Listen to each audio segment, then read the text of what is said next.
Hola, ¿qué tal? Muy buenas noches. Les saluda Ana Marta Arce. Bienvenidos a nuestra edición estelar de 13 Costa Rica Noticias. Queremos recordarles también que nos puede seguir por las diferentes plataformas digitales. Nos puede encontrar como 13 Costa Rica Noticias. Vamos de inmediato a hacer un repaso por nuestros titulares.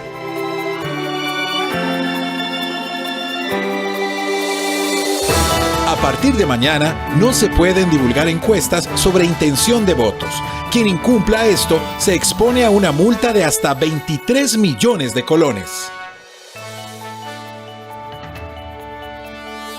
El dólar llegó a su punto más alto en 40 años y el Banco Central intervino con 42 millones de dólares en el Monex. La moneda se puede comprar hasta en 650 colones en ventanilla. 25 distintos partidos políticos y muchas caras conocidas y con experiencia política se disputan los 57 puestos en la Asamblea Legislativa. En esta edición hacemos una radiografía de cómo podría quedar conformada la próxima Asamblea Legislativa. El Mundial del 2022 presentaría un hecho inédito. El único debutante sería el anfitrión.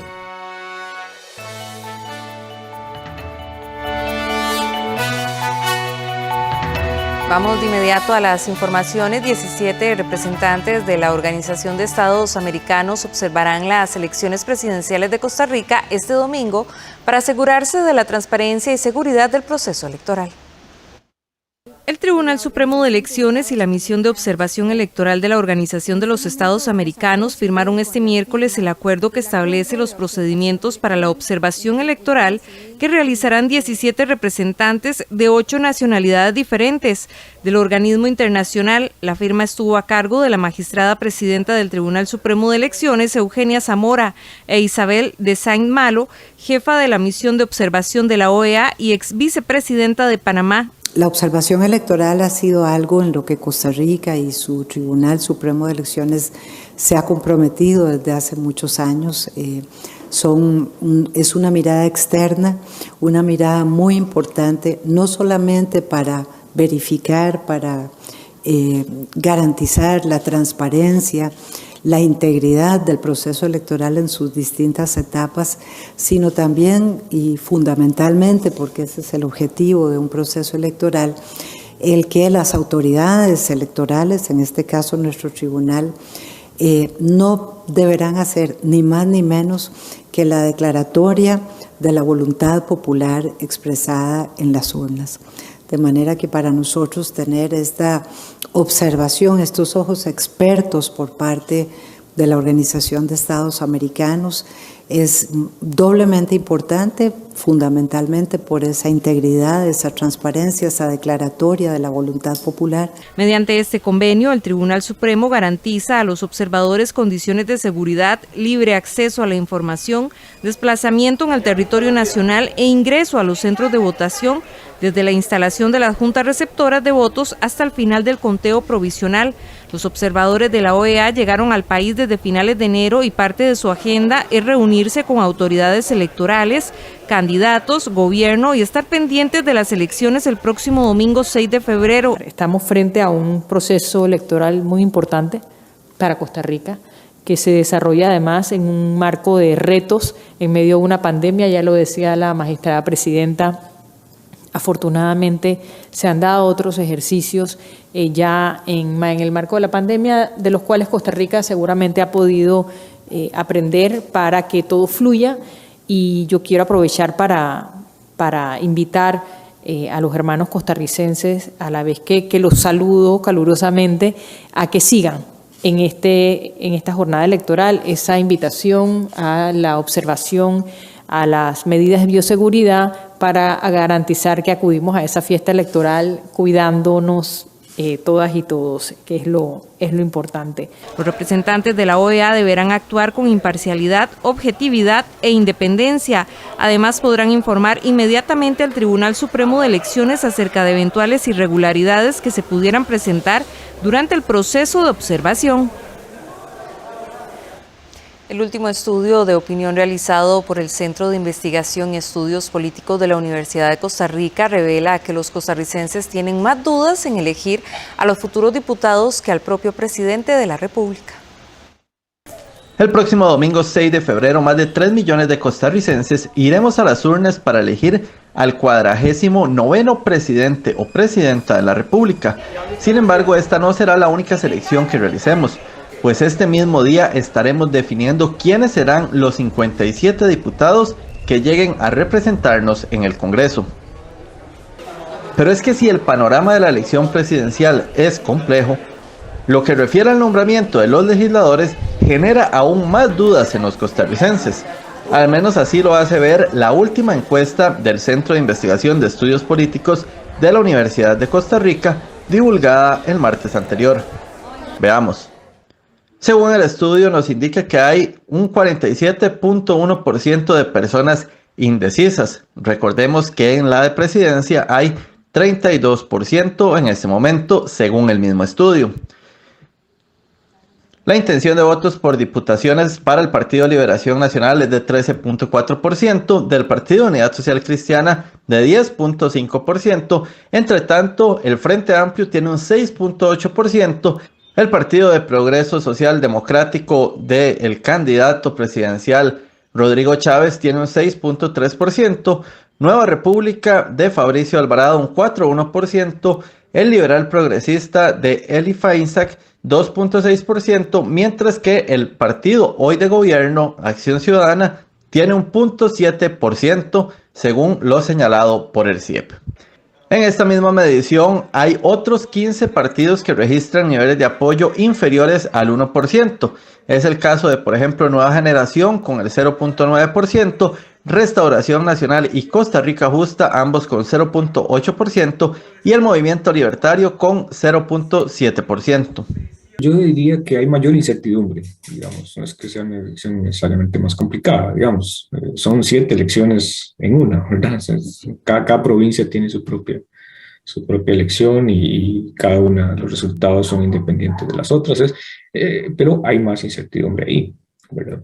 Es decir, tenemos menos claro qué podría ocurrir, cómo podría terminar dando o inclinándose las personas. Hay menos información, más partidos, más candidaturas. En fin, resulta ser una elección más desafiante para el electorado, ¿verdad? Otro dato revelador del estudio del CIEP es el 66% de las personas encuestadas que asegura que estará votando por el mismo partido en ambas papeletas. Hay un grupo que sí lo manifiesta así, que es alrededor de, digamos, 1 de cada 3 personas, ¿verdad? Dice que va a quebrar el voto, lo cual tiende a ser usual también, ¿verdad? O sea, ese fenómeno está presente, gente que vota por un partido para el presidente y decide respaldar a otra agrupación para la Asamblea Legislativa. La Asamblea va a ser fragmentada, quizás no muy alejado a lo que hemos observado en esta Asamblea, en la anterior, en la tras anterior, en las últimas, digamos, de los últimos 20 años, ¿verdad? Va a haber fragmentación importante, no va a haber mayorías. Hay algunos partidos políticos que van a ser desplazados, ¿verdad? O sea, que no van a repetir. Pero qué tan fragmentada va a depender un poco de cómo se desenvuelva la elección y las elecciones en cada provincia. Hace 4 años, en las elecciones del 2018, las curules se repartieron entre 7 partidos. El Partido Liberación Nacional con 17 diputados, Restauración Nacional con 14, el Partido Acción Ciudadana con 10, el Partido Unidad Social Cristiana con 9 diputados, el Partido Integración Nacional con 4 y el Partido Republicano Social Cristiano con 2 diputados y el Frente Amplio que llevó 1 en su momento. Actualmente esta formación ha variado a raíz de la separación de varios legisladores de los partidos por los que llegaron a su curul.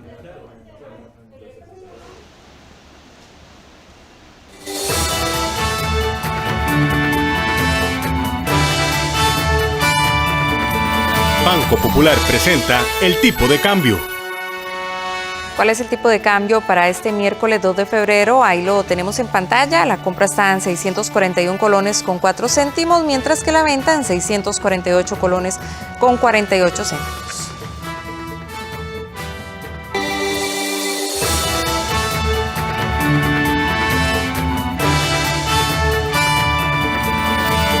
Banco Popular presentó el tipo de cambio. 25 distintos partidos políticos y muchas caras conocidas y con experiencia política se disputan los 57 puestos en la Asamblea Legislativa. En esta edición hacemos una radiografía de cómo podría quedar conformada la próxima Asamblea Legislativa. Al regresar, una entrevista.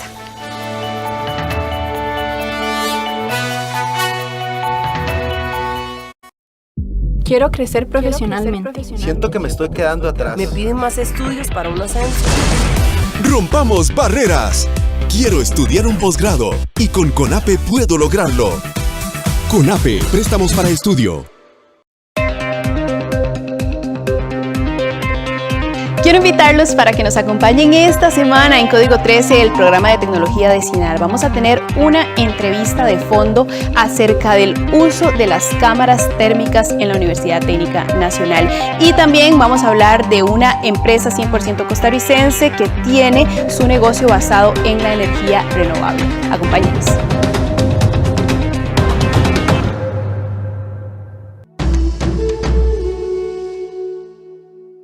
Chenko es un dentista que pasa su tiempo libre ayudando a los demás a buscar la chica de sus sueños. Aunque él nunca se ha enamorado, sin embargo, conoce a Lu Yue, quien es fría y sabe pelear con los mujeriegos. El hombre ideal, una comedia romántica diferente, de lunes a viernes a las 6 de la tarde, aquí en 13, Costa Rica Televisión. Reflexiones, fantasía, dolor y romance en Cine en Cortos. El domingo a las 11 de la mañana. Aquí en 13, Costa Rica Televisión. Los candidatos y candidatas a diputados de las diferentes provincias nos hablan abiertamente en Diálogos desde el Territorio, producido por el Instituto de Formación y Capacitación Municipal y Desarrollo Local de la UNED, todos los días a las 8:30 de la noche, hasta el 5 de febrero, en 13, Costa Rica Televisión. 13 Costa Rica Televisión presenta Consulta en Directo, el programa en vivo donde vos preguntás y un especialista en salud te responde. Todas las semanas, un especialista distinto abordará un tema nuevo. ¡Espéralo! El nuevo boom. Conozca Conexión BP, la nueva tecnología de cobro en comercios de forma fácil, rápida, segura y con cualquier tarjeta. Todo desde su celular. Más información para afiliarse en www.bancopopular.fi.cr. Banco Popular.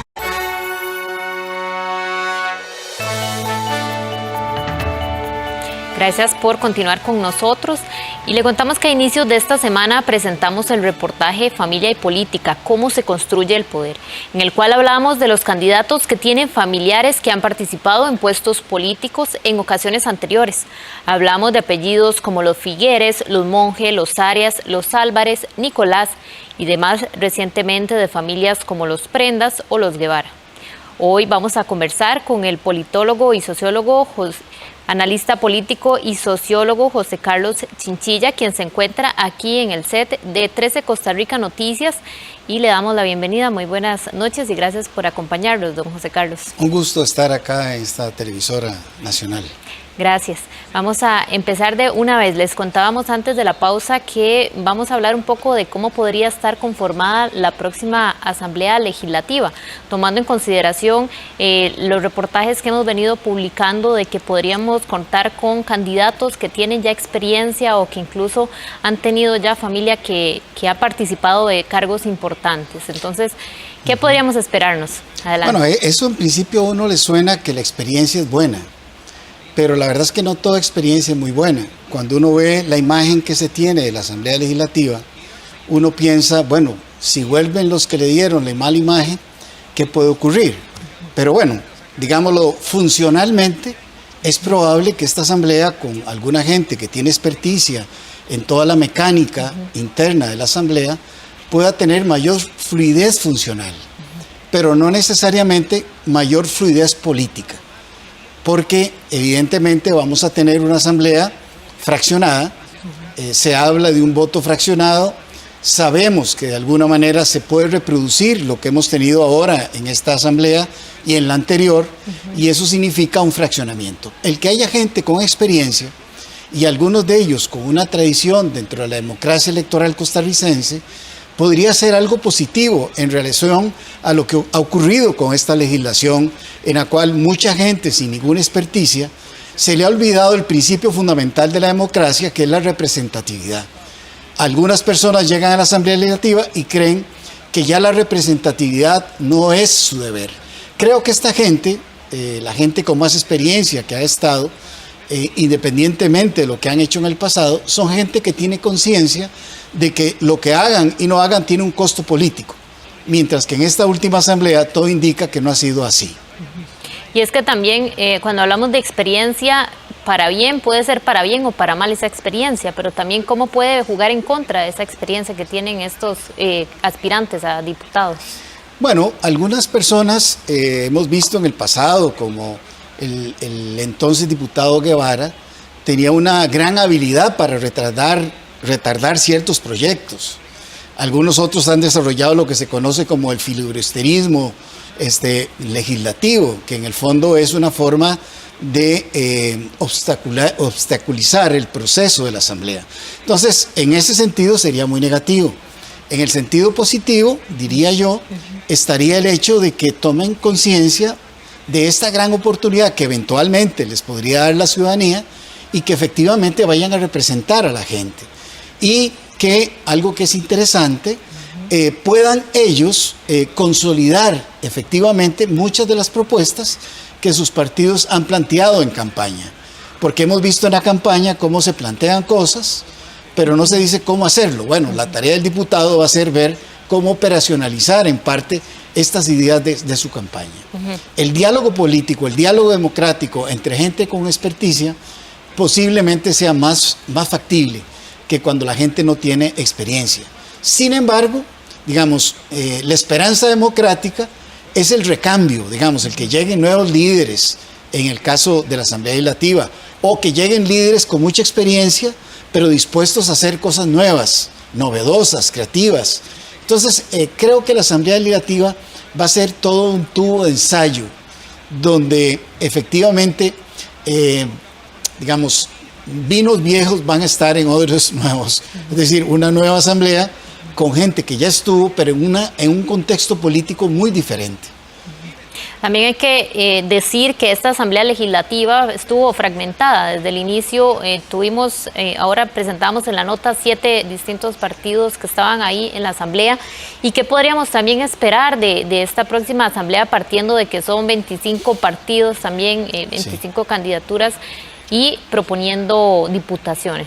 Bueno, estuvo fraccionada y se fraccionó más, porque muchas personas que estaban dentro de los partidos se fusionaron, digamos. Claro.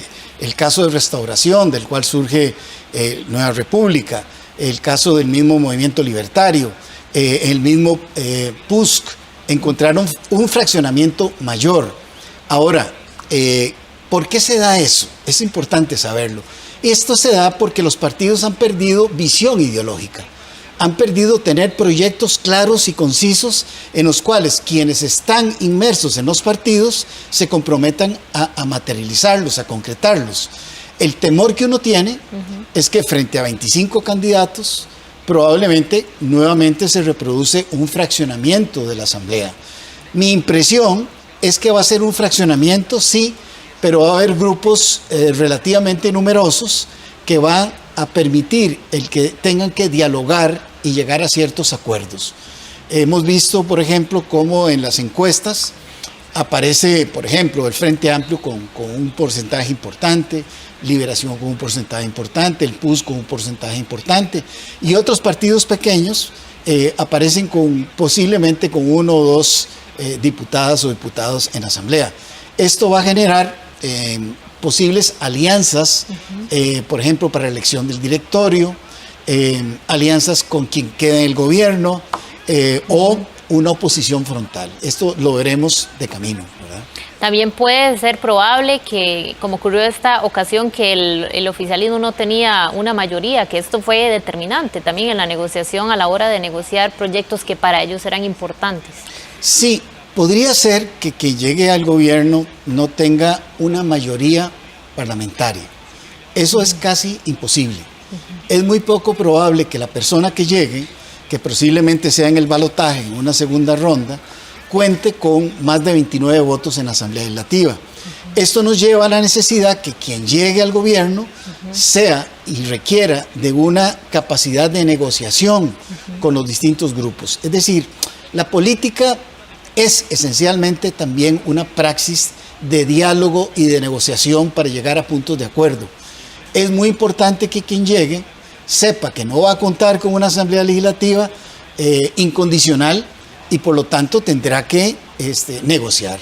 Y por otro lado, esperamos las y los costarricenses que las personas que lleguen con la responsabilidad de no hacer una oposición por la oposición misma, sino una oposición constructiva en la cual en algunos aspectos cedan, en otros demanden, y que se puede llevar adelante un proceso que beneficie a la población y a la comunidad costarricense en general. Brevemente, la última consulta ya para ir cerrando, ¿podríamos decir que esto es algo que llegó para quedarse, esa cantidad de partidos siendo partícipe de las campañas políticas? Yo pienso que va a haber reformas. Muchos de los candidatos pareciera que la aspiración es llegar a la Asamblea Legislativa. Por eso hay 25 personas, de las cuales un porcentaje que es más de la mitad aspiran llegar también a la Asamblea Legislativa. Creo que cuando hagamos algunas modificaciones y algunos ajustes, eso se podría reducir. Y la otra esperanza es que la ciudadanía entienda que la democracia aquí pasa por los partidos políticos, que hay que meterse a los partidos o crear nuevos partidos o lo que sea, pero hay que participar más en política, y eso se hace a través de los partidos. Creo que esos cambios podrían facilitar una democracia más funcional, más dialógica y con una claridad de metas donde converjan los distintos intereses, no tanto en función de cada partido o de cada político, sino de todas las personas que habitamos este país. Muchísimas gracias al sociólogo y analista político don José Carlos Chinchilla por acompañarnos esta noche en esta entrevista, y a ustedes también esperamos ver los próximos resultados de este domingo 6 de febrero. Vamos a un corte comercial y ya volvemos.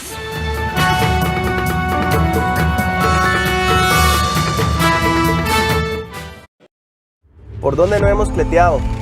Nuestras llantas han escrito tantas historias sobre lastre y asfalto, y aún así no ha dejado de ser apasionante.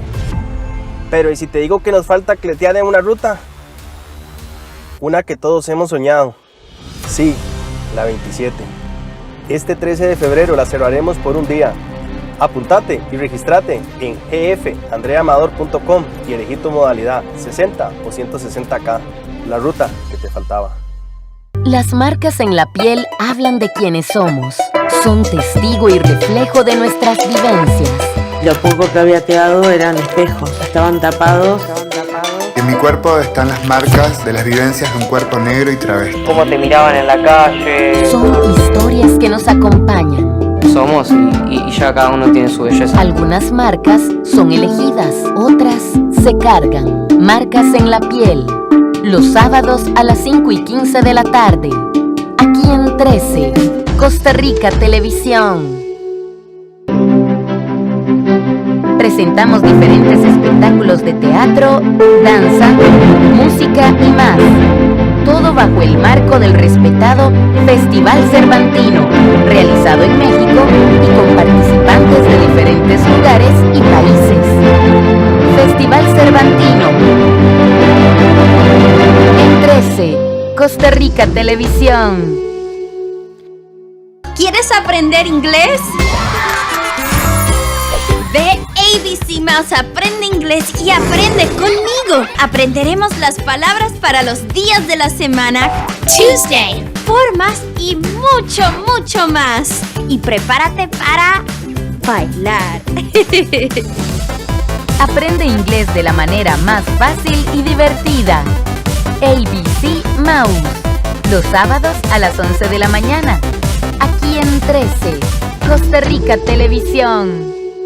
Audiovisuales UNED presenta la primera entrega de Historia de un desafío, un documental que muestra la historia de la carretera panamericana, de aquellos que estuvieron envueltos en este proyecto y su costo ambiental. Los parques nacionales son una iniciativa muy buena, fantástica, salvó áreas de bosque que seguramente hubieran sido destruidos. Este jueves 3 de febrero a las 9:30 de la noche, con repetición sábado 5 a las 4:30 de la tarde, por 13, Costa Rica Televisión. Esta semana en Hanako y Ana.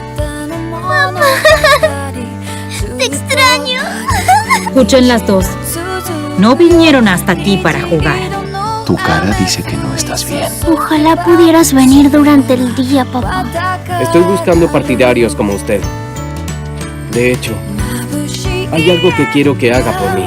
De lunes a viernes a las 2 de la tarde. Aquí en 13, Costa Rica Televisión.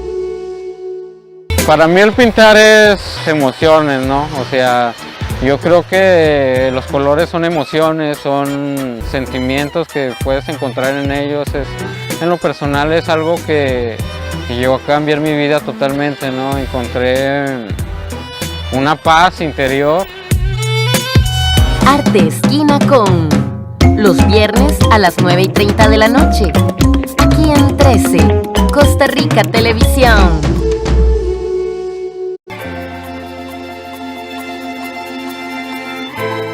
Con 26 minutos, gracias por continuar informándose con 13 Costa Rica Noticias. La Unión Nacional de Trabajadores denunció que Adaptación Social solo utilizará la mitad de las plazas de la Policía Penitenciaria que fueron aprobadas por la Asamblea Legislativa para la nueva cárcel Terrazas. Sin embargo, la ministra de Justicia lo niega y por el contrario afirma que los policías ingresarán poco a poco.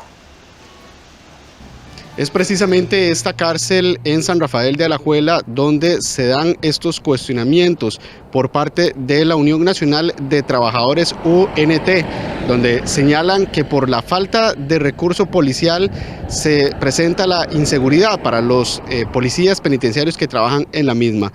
Aseguran ellos que un oficial, un jefe policial, les informó que estarán utilizando solo la mitad de las plazas que fueron aprobadas en la Asamblea Legislativa. Sin embargo, la ministra Fiorella Salazar niega esta situación y señala que más bien utilizarán la totalidad, pero eso sí, lo harán conforme vayan ingresando los privados de libertad.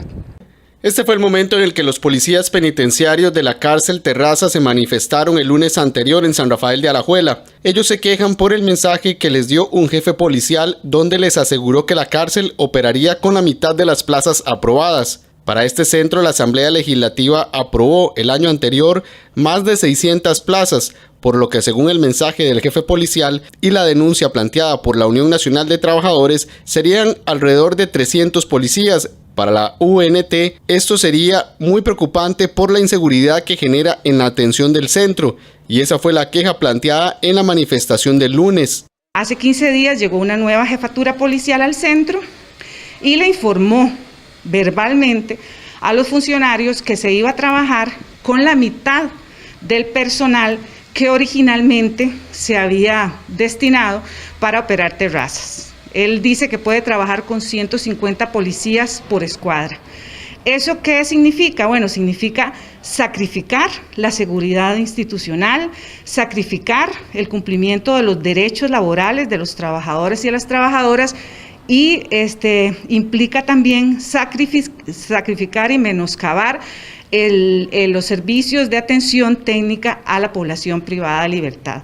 Sin embargo, la ministra de Justicia y Paz, Fiorella Salazar, negó que así sea y por el contrario asegura que todas las plazas aprobadas serán ocupadas por el personal policial para este centro.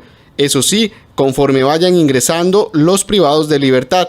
Esta cárcel tiene capacidad para 1.248 personas y según la jerarca actualmente hay 700 aproximadamente.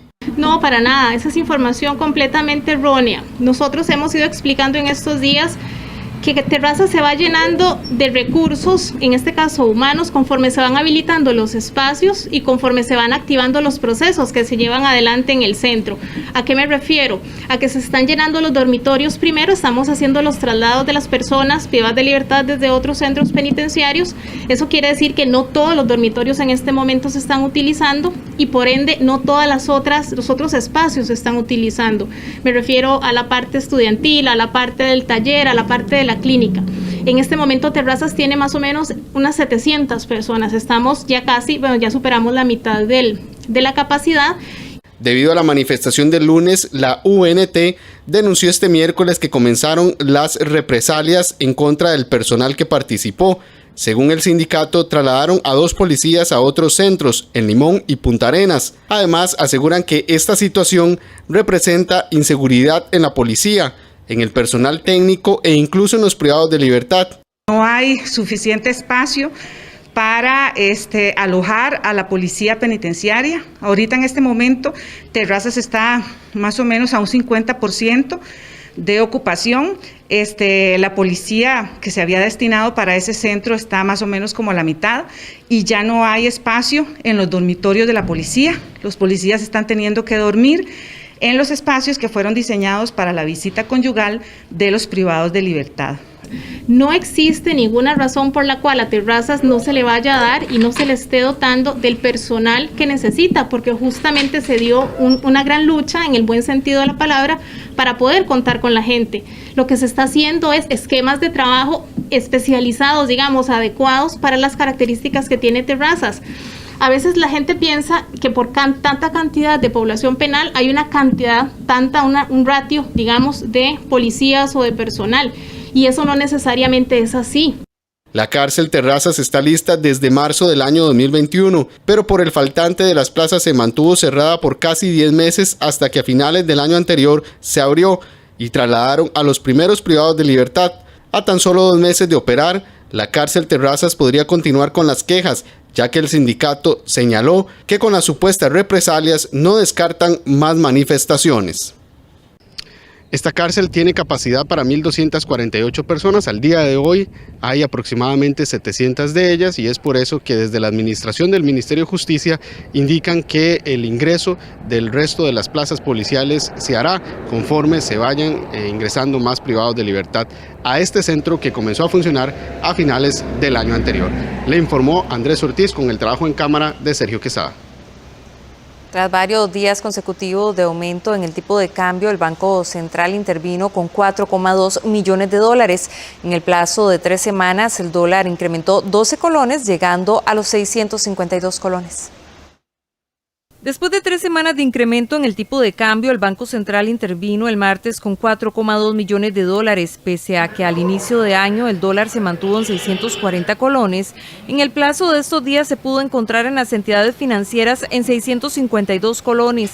Según los expertos, hay varios escenarios que generaron el aumento. Por ejemplo, los pagos que debe realizar el gobierno durante febrero, el incremento en la demanda de dólares y la incertidumbre por las elecciones presidenciales. En medio de esta turbulencia electoral, porque siempre que nos estamos acercando hacia la contienda, al día de las elecciones, hay mayor incertidumbre, hay mayor ansiedad.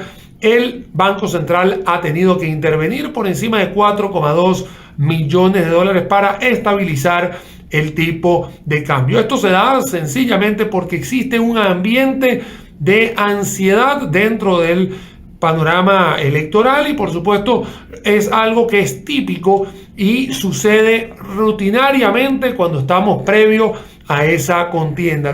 Con la intervención del Banco Central se espera que en los próximos días el dólar baje su costo. En este momento el dólar llegó a su valor más alto de los últimos 40 años. La última vez que el Banco Central intervino fue en el mes de octubre del año anterior con 19,5 millones de dólares. Las personas que poseen créditos en esta moneda son los más afectados con el aumento. Es por eso que los economistas recomiendan adquirir un préstamo de acuerdo a la moneda con que se reciba el salario. Delicioso.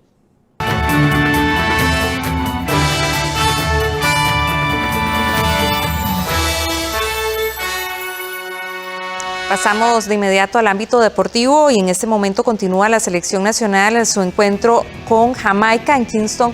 Jamaica se juega el segundo tiempo en este momento. Costa Rica va ganando 1-0 con un gol de Joel Campbell en el minuto 62. Antes de la ejecución de este gol, Celso Borges perdió un penal. Es parte de lo que se está viviendo en este momento. Y vamos a otras informaciones porque un hecho inédito podría darse en la próxima Copa del Mundo.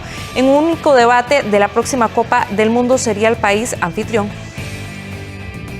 El Mundial de Qatar representaría un hecho inédito para la historia de los mundiales, ya que el único que debutaría en la Copa sería el país anfitrión.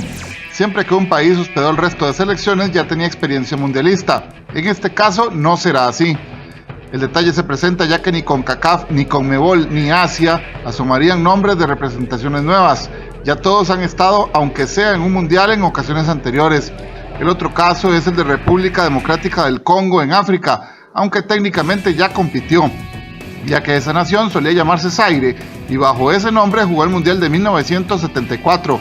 El otro y único caso aparte de Qatar que se podría dar es el de Macedonia en Europa, aunque para avanzar esta selección deberá no solo pasar el repechaje, sino que no será sencillo ante Portugal, Italia y Turquía.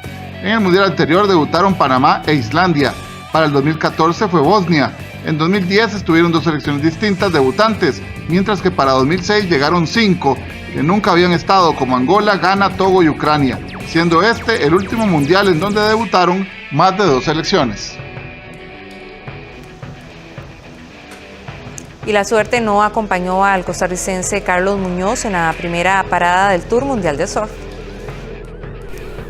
Los 2 representantes ticos en la Liga Mundial de Surf iniciaron con mucha ilusión y éxito el Tour Mundial, pero una lesión en el hombro obligó a Carlos Muñoz a abandonar la competición cuando estaba a una ronda de meterse entre los 8 primeros. El martes en la mañana Cali avanzó a la 4ª ronda tras derrotar en un 1-1 al portugués Federico Moraes, pero en una de sus últimas olas sufrió la lesión que le impidió seguir en competencia. En la ronda de 16 le tocaba enfrentar a uno de los renombrados, el peruano Luca Mesinas. Intentó competir, pero el dolor en el hombro lo obligó a retirarse. El tico había ganado los 3 primeros hits del Pipeline Pro que se realiza en Hawái, compitiendo como uno de los mejores del evento. A pesar de la lesión, Cali sumó 3.320 puntos para su ranking y quedó en la posición 9 del evento. Muñoz debe recuperarse rápido, ya que la siguiente parada de la Liga Mundial de Surf iniciará el 11 de febrero, también en Hawái, en el Harley Pro Sunset Beach. Quien aún se mantiene con vida es la costarricense Brisa Hennessy, quien este miércoles vería acción en la ronda de 16 competidores, buscando un cupo en los cuartos de final. La tica superó la ronda 1 en repechaje, pero en la segunda se mostró sólida y ganó el hit ante una hawaiana y una estadounidense. Si las condiciones del clima lo permiten, Hennessy estaría buscando un cupo a cuartos en un enfrentamiento 1 contra 1 con la hawaiana Gabriela Ryan, número 11 del mundo. Brisa es la 12 del ranking.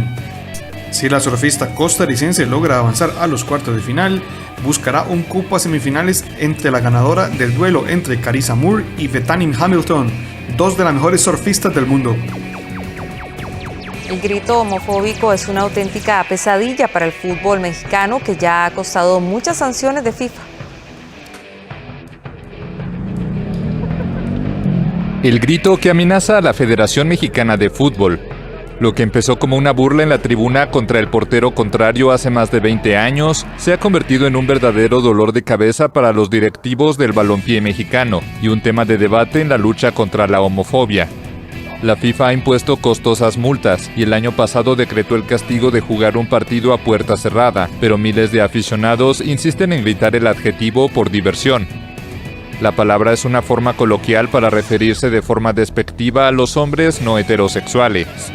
Para los partidos de la clasificatoria al Mundial de Qatar 2022 con aforo limitado, la federación recabó datos personales y del boleto de cada aficionado y los identificó con un código QR que permite detectar a los infractores y desalojarlos. Quienes sean sorprendidos no podrán ingresar durante 5 años a los estadios. Y nosotros, por ejemplo, a una bicicleta, a un carro, al compadre le decimos así y no pasa nada. Yo pienso que están exagerando, pero bueno, son los suizos los que están poniendo las reglas y bueno, pues hay que acatarlas. A mí me parece drástico esto. El Consejo Nacional para Prevenir la Discriminación y la Suprema Corte de Justicia han calificado el gesto de discriminatorio. Pero referentes del fútbol mexicano como el entrenador Miguel Herrera o el exportero Osvaldo Sánchez sostienen que no es homofóbico ni ofensivo. Para los integrantes del Tri Gay, una selección amateur con futbolistas de la diversidad sexual, esta validación del grito constituye una agresión contra las minorías. Pero yo estoy seguro que el hecho de que se normalice este grito y todos los insultos homofóbicos se normalicen en el estadio, la gente, los fans, piensan que es natural y que está correcto hacerlo afuera del estadio. La Federación Mexicana acumula 17 multas por unos $656,000, pero la mayor preocupación es perder puntos que estropeen el pase de la selección a Qatar 2022. Asimismo, los directivos temen que se vea perjudicada la imagen de México como organizador de la Copa del Mundo de 2026, junto a Estados Unidos y Canadá. Creo que estas medidas, más allá del grito, nos van a beneficiar porque no olvidemos que en unos años seremos sede del Mundial. Entonces tenemos que estar preparados como cultura porque en el próximo año, este año que termina el Mundial y el próximo año que inicia nuestro proceso, tenemos que abrirnos al mundo, ¿no? Y decir, vengan, esto es México y en México se respeta, ¿no? Se apoya. Los deportistas de la diversidad sexual desean que el grito sea erradicado, por respeto a sus derechos y por el fútbol mexicano. 7:41 de la noche, vamos a hacer una nueva pausa, pero quédese que enseguida regresamos con más.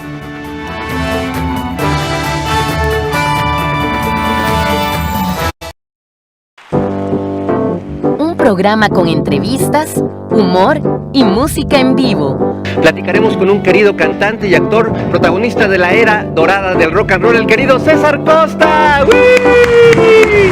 También escucharemos la música del increíble dueto mexicano Sierra Roja. ¡Uy! Me canso ganso. Los viernes a las 10 de la noche. Aquí en 13. Costa Rica Televisión.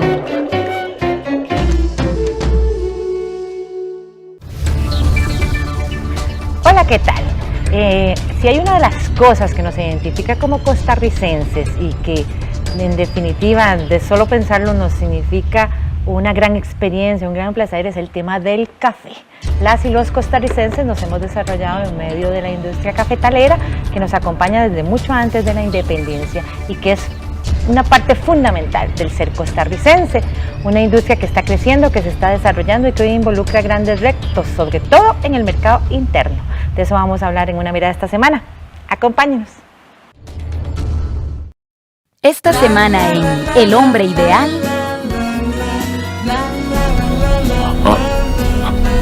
¡Qué sorpresa! Yo quería pedirte perdón de forma sincera. No te había contado antes que yo, en la universidad, me encontraba perdidamente enamorado de una chica. Cuando fui contigo a Estados Unidos, la vi allí. Una comedia romántica diferente, de lunes a viernes a las 6 de la tarde, aquí en 13, Costa Rica Televisión. Las formas de expresión de músicos, poetas, malabaristas, escritores y actores, entre otros artistas urbanos, cuyo escenario se encuentra en las calles de Aguascalientes, México. Arte Esquina con los viernes a las 9:30 de la noche, aquí en 13, Costa Rica Televisión.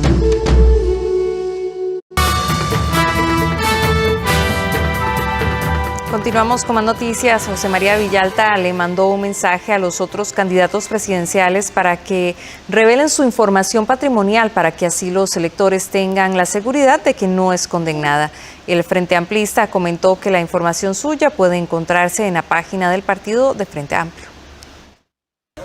El candidato del partido Frente Amplio, José María Villalta, aseguró este miércoles que brindará toda su información patrimonial para dar mayor transparencia hacia el electorado.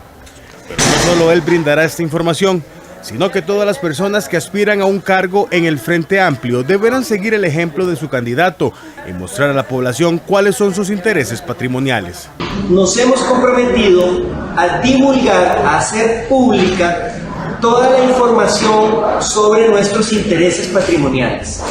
Vamos a hacer pública toda la información sobre nuestros ingresos, sobre nuestros patrimonios, sobre nuestros bienes, sobre nuestras deudas, para que toda la ciudadanía sepa cuáles son esos intereses. El Frente Amplista aseguró que su intención es sancionar con fuerza la corrupción, pero la prevención es fundamental. Hace un llamado a la población a ser fiscalizadora para así poder trabajar en conjunto para ir erradicando esta práctica que tanto afecta al país. Por otra parte, le envió un mensaje a los demás candidatos a realizar lo mismo para que la población tenga la confianza de que no hay nada que esconder.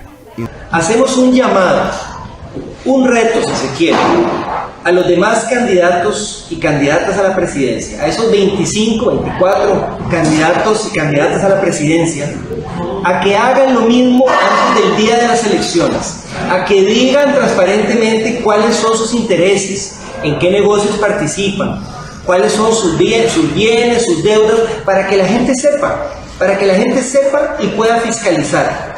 Villalta comentó que la información suya y de todos los candidatos a algún puesto en el Frente Amplio puede ser encontrada en la página del partido Frente Amplio. Imposible. El Tribunal Supremo de Elecciones asegura que si usted expone a partir de hoy nuevos resultados de encuestas generadas en redes sociales o de alguna encuestadora, puede recibir multas económicas que serían bastante elevadas. Cada día estamos más cerca del 6 de febrero, fecha en que viviremos las próximas elecciones nacionales. Esta situación ha generado que muchas personas en sus redes sociales hagan muestreos para conocer cómo pretenden votar sus seguidores en estas plataformas digitales. Sin embargo, a partir de hoy, esto podría ser un problema para quienes lo hagan y difundan, como por ejemplo para un influencer. Ahí hay jurisprudencia, ¿verdad? Recordemos que a veces no es blanco o negro, hay que ver esas zonas grises, ¿verdad? Y ahí sí el tribunal ha tenido un criterio en el sentido de lo que es difusión, ¿verdad? Entonces, en el sentido de que, aunque sea un medio, alguien en su propia página, esto ya se ha tenido que llegar a sancionar. En una página de Facebook difunde los resultados de una encuesta, se le ha podido aplicar la sanción, ¿verdad? Porque lo que precisamente se quiere, o lo que el legislador trató de evitar con esto, es que algún tipo de que el elector tenga la mayor tranquilidad posible, el mayor espacio posible para poder decidir su voto. Máximo en nuestro caso, que estamos enfrentando un porcentaje alto, importante de personas que todavía no se han decidido. Fernández también explicó que existen excepciones a esta problemática y que si la comunicación es privada, podría evitar la sanción mencionada. Diferentes, por ejemplo, por eso hay que ver qué tipo de redes WhatsApp, si son redes que van de persona a persona, pero que no es viable que otras personas puedan ingresar a verla o el que quiera, solo a quienes es una comunicación privada, es diferente. Pero si es una comunicación que puede ser pública, que cualquier persona puede ingresar y enterarse de esos tipos de datos, sí podría estarse incurriendo en la sanción por la prohibición o una falta a la prohibición de divulgar este tipo de estudios. Las autoridades del Tribunal Supremo de Elecciones explican que las sanciones por este delito varían entre 10 y 50 salarios base.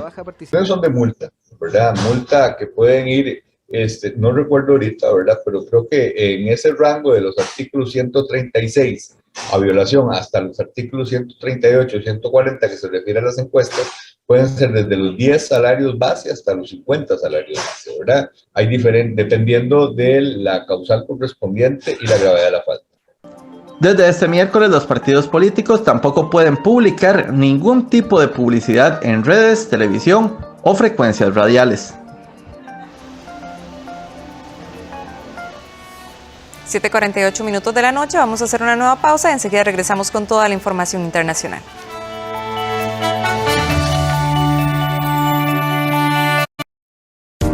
Animados, drama, comedia, historias, música, danza. Todo lo que hacen nuestros artistas nacionales en Cine en Cortos. Los jueves a las 9 de la noche, con repetición los domingos a las 11 de la mañana. Aquí en 13, Costa Rica Televisión. Hay un lugar donde el tiempo tiempo se detuvo, donde los éxitos de la música en español nunca pasan de moda y donde los grandes intérpretes de los 70s, 80s y 90s nunca envejecen. Musicales del 13, tu programa con los clásicos de siempre, pero ahora con nueva imagen. Los sábados a las 9 de la noche, solo por 13, Costa Rica Televisión. 13 Costa Rica Televisión presenta Consulta en Directo, el programa en vivo donde vos preguntás y un especialista en salud te responde. Todas las semanas, un especialista distinto abordará un tema nuevo. ¡Espéralo! En 13 Costa Rica Televisión apoyamos la democracia, el análisis y la información de primera mano basada en datos y entrevistas a fondo. Durante esta campaña le proponemos realizar un Zoom electoral para analizar juntos cada detalle de la problemática nacional, conocer quiénes son los candidatos de las diferentes tendencias y sus propuestas. Todo lo que usted necesita saber para realizar un voto informado. Zoom electoral con Ernesto Rivera, Vilma Ibarra, Álvaro Murillo y Gustavo Araya. Zoom electoral todos los miércoles de 8 a 10 de la noche por 13 Costa Rica Televisión y Facebook Live de Costa Rica Noticias.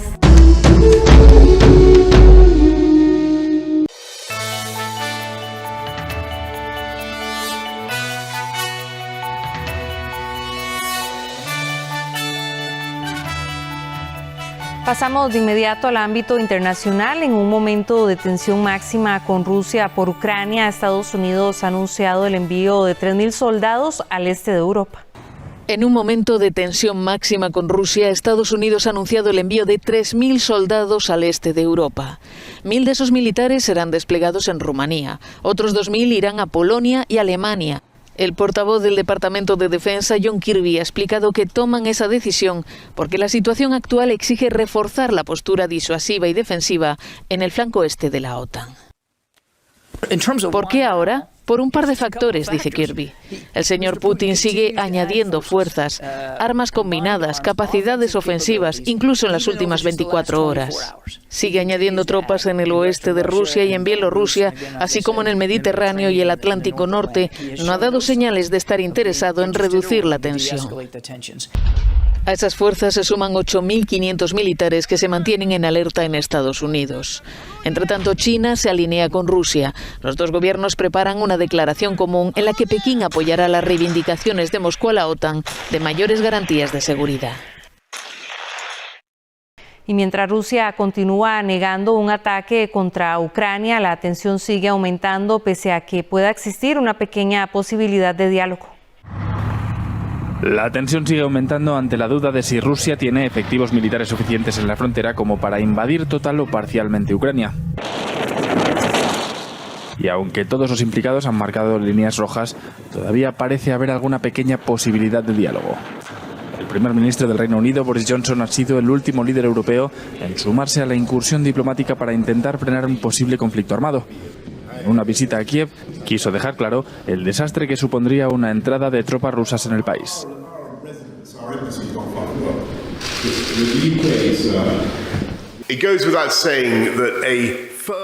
Una nueva invasión rusa de Ucrania sería un desastre político, un desastre humanitario. En mi opinión, también sería un desastre militar para Rusia y para el mundo. Las exigencias de Rusia, entre las que está evitar que Ucrania entre en la OTAN, son inadmisibles para Occidente, que ve en los movimientos de Moscú un intento de desestabilizar y desmantelar las alianzas de seguridad establecidas tras la caída del muro de Berlín. Putin acusa a Estados Unidos y a sus aliados de ignorar sus preocupaciones en materia de seguridad. Me parece que a Estados Unidos no le importa tanto la seguridad de Ucrania, aunque puede que piense en ello en el fondo. Pero su tarea más importante es la de contener a Rusia. Ese es el problema. En este sentido, la propia Ucrania no es más que una herramienta para lograr este objetivo. Rusia sigue negando cualquier intención de un posible ataque. Los aliados occidentales han rechazado dar garantías de que Ucrania no pase a formar parte de la OTAN. Es difícil saber qué ocurrirá a corto plazo, pero por el momento, la maquinaria diplomática parece seguir activa. La Organización Mundial de la Salud pide cautela en Europa y pide no cantar victoria ante la COVID-19. Aseguran que no es el momento para levantar al 100% las restricciones. Cada vez más países europeos están levantando las restricciones a medida que avanza la inmunización contra la COVID-19. Pero por otro lado, la variante Omicron sigue multiplicando los contagios y aunque los síntomas son menores, la OMS insta a los gobiernos a ser precavidos. Hacemos un llamamiento a todos los países para que protejan a su población utilizando todas las herramientas disponibles, no solo las vacunas. Es prematuro para cualquier país rendirse o declarar la victoria. Este virus es peligroso y sigue evolucionando ante nuestros ojos. Sin embargo, Dinamarca se ha convertido en uno de los primeros países de la UE en eliminar prácticamente todas las restricciones por la pandemia, ya que ha dejado de considerar la COVID como una enfermedad socialmente crítica. Y aunque los casos de Omicron aumentan, no está suponiendo una carga para el sistema sanitario. Dinamarca tiene una gran capacidad para hacer pruebas de detección y una elevada tasa de vacunación. Es maravilloso, pero sigue dando un poco de miedo. Justo antes de salir de casa metí una mascarilla en el bolso porque si voy a un sitio con mucha gente creo que me la voy a poner, porque la COVID sigue ahí afuera. No se ha ido, pero claro, es maravilloso esta sensación de libertad. También Noruega va a suprimir con efecto inmediato la mayoría de las medidas que le quedaban.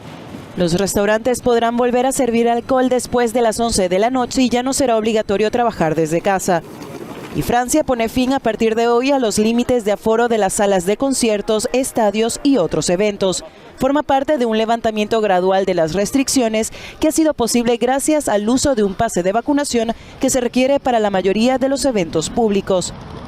Además, la mascarilla ya no tendrá que llevarse en exteriores, aunque sigue siendo obligatoria en el transporte público.